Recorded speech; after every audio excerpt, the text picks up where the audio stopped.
Seguimos en ampliación de noticias. Fernando Carballo, Carlos Villarreal y quien habla, Mónica Delta. Hemos escuchado la voz de la presidenta de la Comisión de Constitución y ahora nos vamos con alguien probablemente que piensa completamente distinto. Y estamos hablando del congresista José María Balcázar, integrante de la comisión, ¿no? Y además miembro de la bancada oficialista.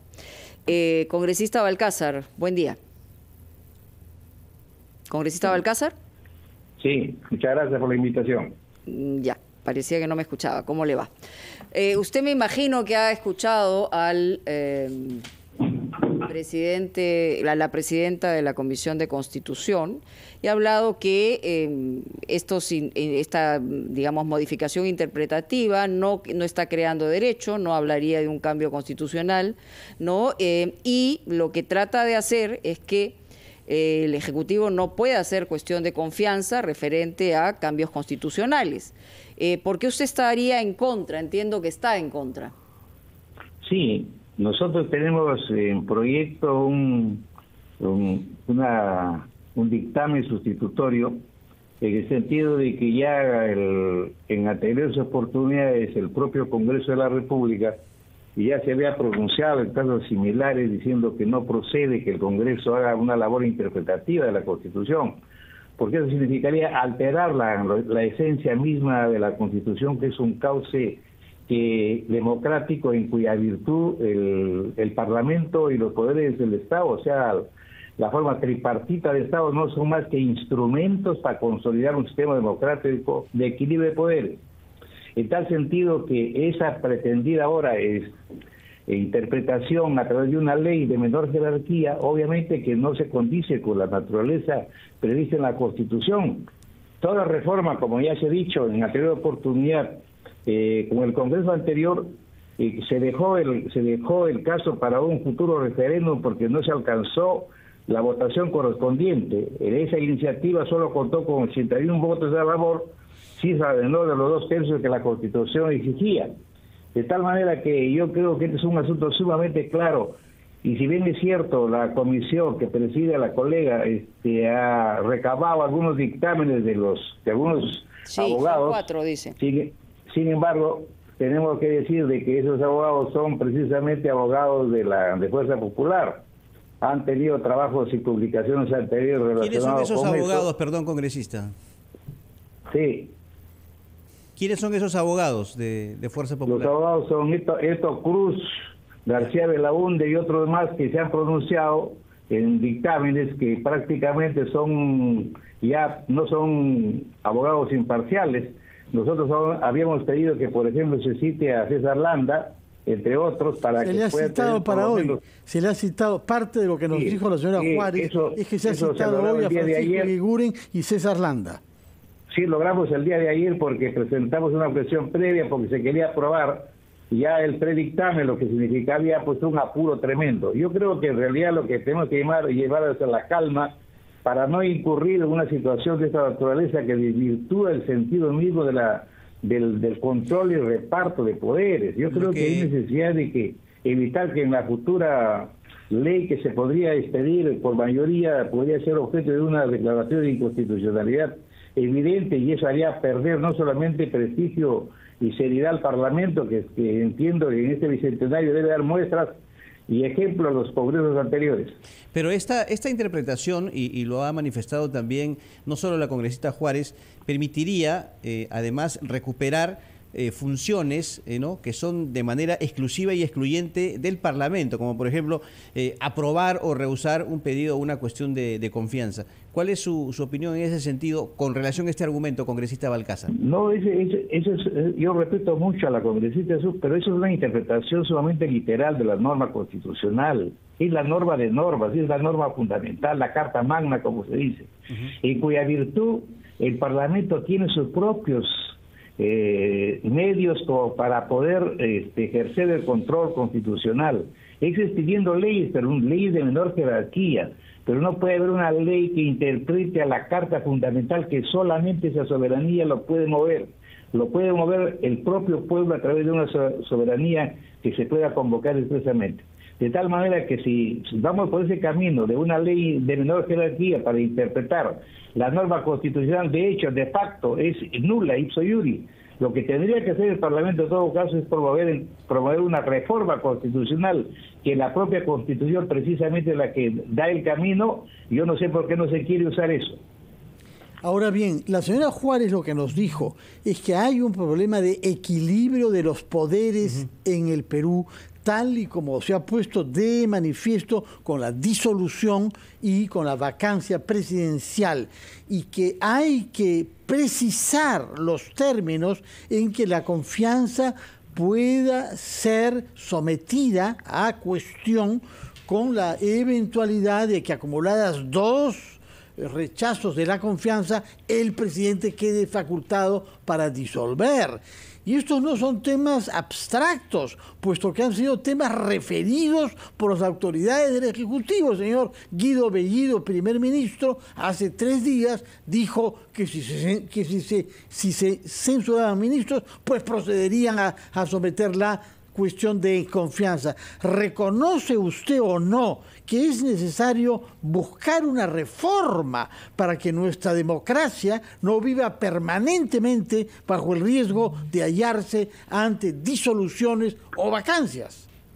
Usted mismo lo ha dicho, reforma a la Constitución, pero ese no es el camino que está planteando la Comisión en este proyecto para reformar la Constitución a través de una ley de menor jerarquía de carácter interpretativo. Pero dice que hay 3 iniciativas que no generarían y ni crearían derecho y no estarían planteando un cambio constitucional. O sea, habría una vía distinta a esa. No, yo creo que las opiniones pueden ser respetables en uno u otro sentido, pero aquí lo que se trata es de una opinión de carácter técnico constitucional. Todos los regímenes constitucionales que reconocen estos grandes instrumentos que se llama Poder Ejecutivo, Poder Legislativo y Judicial, esa forma tripartita se diseñó, recuerdan ustedes, de Montesquieu, en cuya virtud los controles tienen que darse en forma armónica para poder plantear una democracia sostenible. Yo creo que si el Parlamento también tiene facultades como para controlar al Ejecutivo, por ejemplo, la vacancia del presidente, ¿por qué el presidente no puede tener la misma opción de poder controlar? Y además, en este momento lo que se requiere no es precisamente buscar ningún órgano, en este caso legislativo, ejecutivo, para estar en forma subjetiva planteando modificación de la Constitución a través de una ley de menor jerarquía. El Perú necesita en este momento construir, armonizar criterios. A mí me parece que no tiene destino ni futuro el proyecto que se ha presentado, definitivamente. Cualquier constitucionalista que sea imparcial le va a decir lo mismo que digo yo. Sí, yo quería cambiar de tema, congresista, porque el domingo último tuvimos la oportunidad en una investigación de Punto Final, conocer que usted tiene una investigación en la Fiscalía del país por el delito de apropiación ilícita cuando era decano del Colegio de Abogados de Lambayeque, que en ese momento no respondió.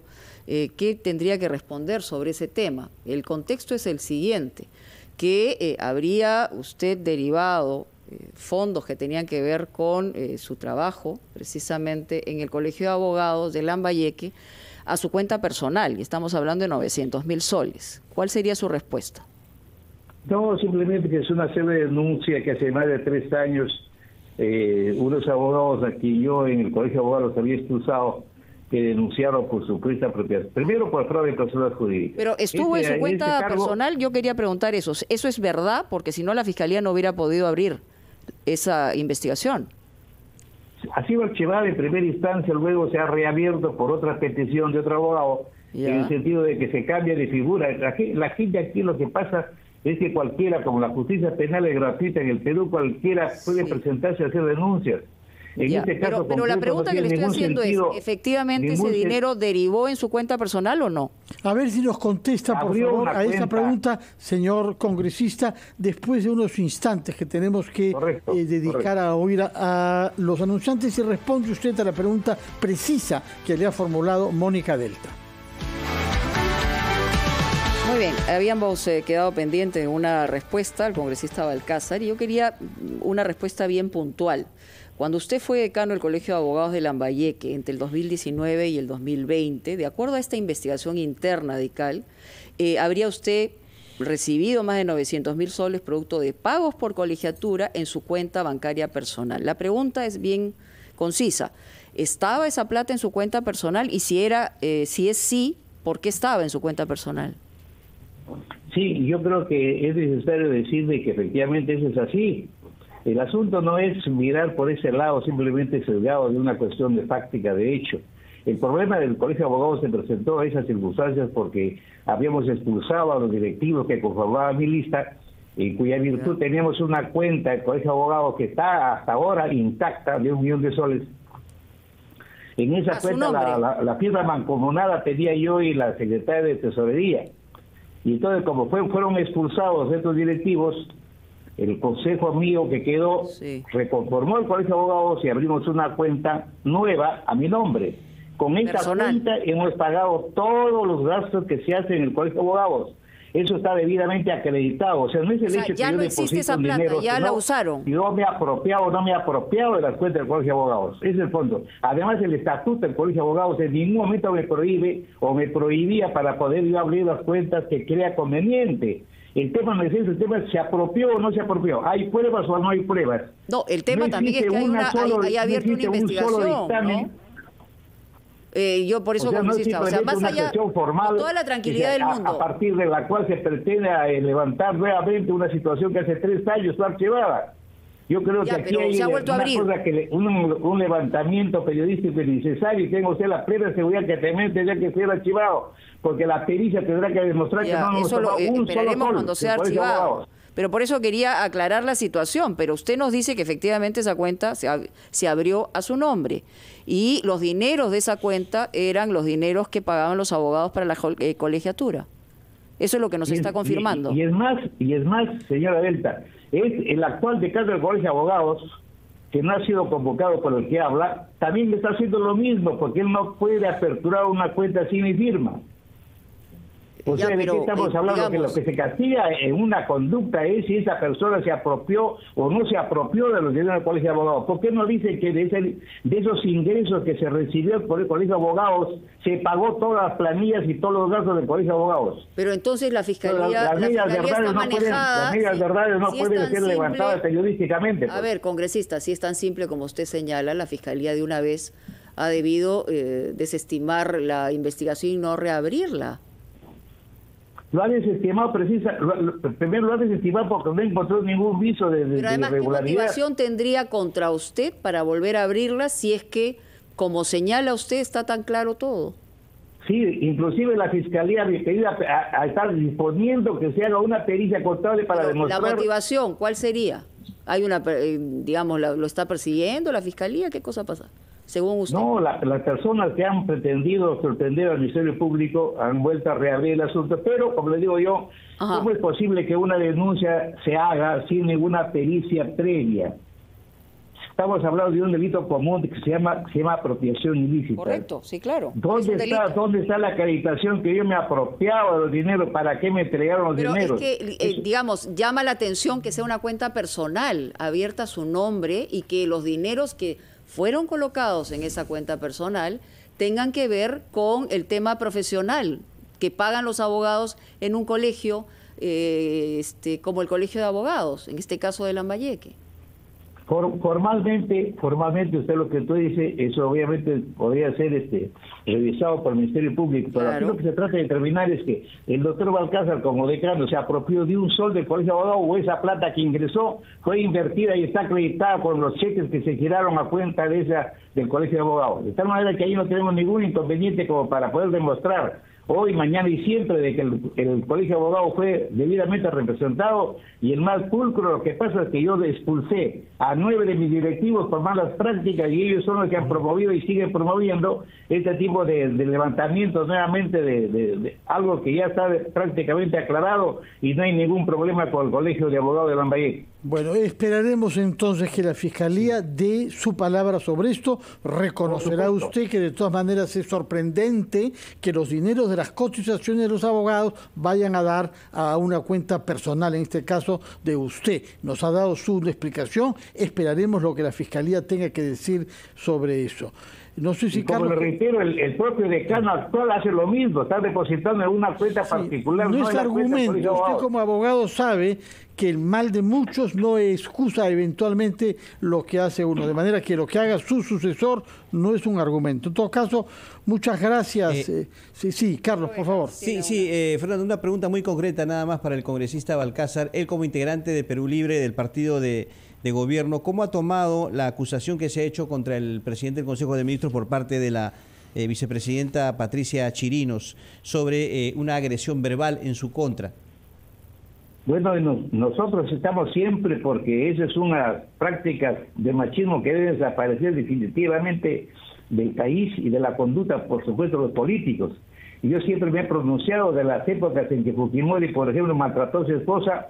Pero en este caso concreto, los hijos salieron a defender ese maltrato contra las mujeres, de tal manera que hay que ser coherentes y respetar la forma histórica de cómo el machismo en el Perú ha sido un elemento negativo para poder buscar la igualdad de género. De tal manera que en eso esperamos nosotros que las investigaciones sean inmediatamente realizadas al efecto de despejar cualquier duda respecto a la conducta de unos... Uno de los testigos de este hecho, que es el congresista José Gerí, ha reconocido que hubo desatinados comentarios. Bueno, él lo califica así, ¿no? Desatinados comentarios y una broma de mal gusto de parte del señor Bellido hacia la congresista Chirinos. Ese escenario, como digo, tendrá que revisarse en la Comisión de Ética en su momento, por lo que yo estoy en ese sentido esperando de que se esclarezca definitivamente y no se tome este asunto como una cuestión de un escándalo que no tiene, parece, sino una conducción en el Parlamento al nombrarse a la Comisión de Ética. Claro, pero ¿usted también cree que esto forma parte de una estrategia para vacar al presidente, como lo ha dicho el propio Bellido? No diría tanto eso. Lo que sí pienso yo de que hay una serie de encristamientos políticos que es necesario bajar el tono para de poder buscar la gobernabilidad, y a todos nos conviene, tanto a los políticos como a los periodistas, que tenemos que respetar la división de poderes y el control constitucional dentro de los cauces que mueva la Constitución. Muy bien, señor José María Balcázar, congresista de Perú Libre, muchas gracias por su presencia en RPP. Muchas gracias a ustedes, señores. Muy buenos días. Vamos rápidamente a tomar contacto ahora con nuestra compañera Diana.